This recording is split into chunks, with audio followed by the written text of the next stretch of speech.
Hei, mahtavaa perjantai-aamupäivää tai iltaa, riippuen milloin tätä katsotte. Se on pelipäivä, Blues Jyp otteluna tänään ja varmasti viihdyttävä, kovavauhtinen ottelu tulee. Nuori Blues-joukkue lähtee taistelemaan kovaa jyväskyläläisen ryhmää vastaan. Yksi liigan kovimmista joukkueista vastassa. Me yritikö pussaa mua?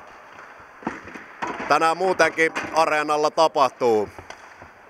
Blues-joukkorahoitusanti on käynnissä. Jos sua kiinnostaa lähteä Bluesin omistajaksi tulevaisuudessa mukaan ja haluat tietää kuitenkin asiasta lisää, niin tervetuloa sijoittajainfoon tänään 5:30, 17.30. Ilmoittautuu mukaan voit tästä ruudusta näkyvässä osoitteessa ja tervetuloa kuuntelemaan. Saat lisätietoja asiasta ja tervetuloa muutenkin areenalle. Varmasti tulee kova matsi vai mitä?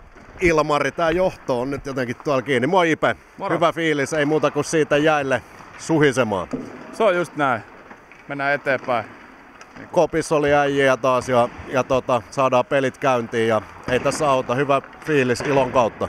Joo, kyllä. Ei tässä auta. Ei auta paljon murehtia. Mennään eteenpäin vaan. Ja Jutisen mun mielestä ihan hyviä tiivistänyt siihen. No niin, hyvä, kiitti Ipe. Jykä, kommentit nopeet. Ei vieläkään saatu. Näin, kiitoksia. Tervetuloa sijoittajainfoon mukaan ja katsomaan Blues Jyp-matsia ja viettämään perjantai-iltaa tänne Metro Areenalle. Blues lähtee seuraavanlaisella kokoonpanolla matsiin. Timi Lahtinen jatkaa ykkösen keskellä.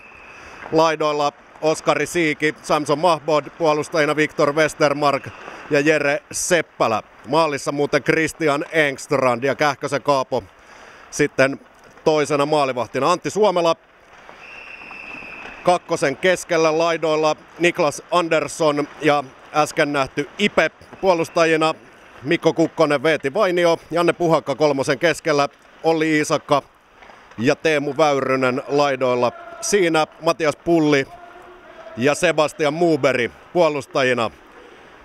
Sitten on mukana vielä Joonas Niemelä sekä Matias Nisula.